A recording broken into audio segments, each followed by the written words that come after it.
संपूर्ण धरती के एक छत्र सम्राट, उनके अलावा दूसरा कोई सम्राट नहीं था धरती पर। वो उपाधि आपको प्राप्त है। दूसरी बात, जिनको स्वयं श्री कृष्ण ने अपनी गोदी में खिलाया हो, परीक्षित जी, स्वयं श्री कृष्ण जिनको गर्भ में दर्शन देने के लिए गए हों, ऐसे परीक्षित जी, वो उपाधि किसी एक व्यक्ति को प्राप्त होती है।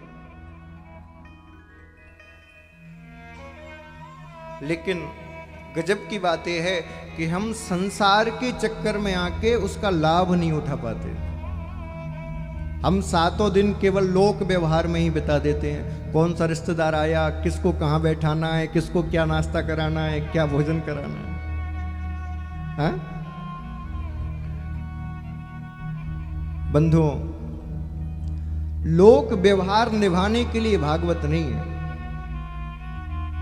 भागवत क्या है? भागवत तो मृत्यु की तैयारी है।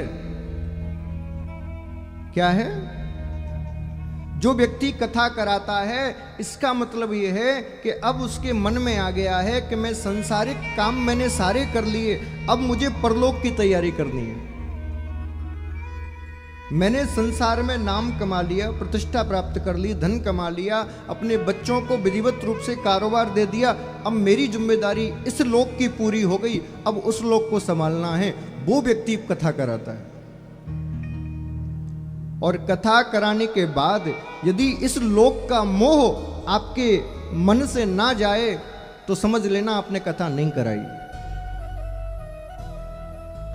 इसीलिए पहले दिन ही सुन लीजिए, विशेषकर परीक्षित जी,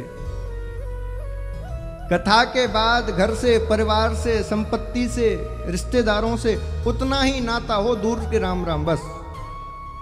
कोई पूछे तुम कौन हो, तुम्हारे रिश्तेदार कौन हैं, तो कह देना बस भैया हमारा संसार में कोई नहीं है, हम राम जी के राम जी हमारे हैं, बस और कोई नहीं है हमारा।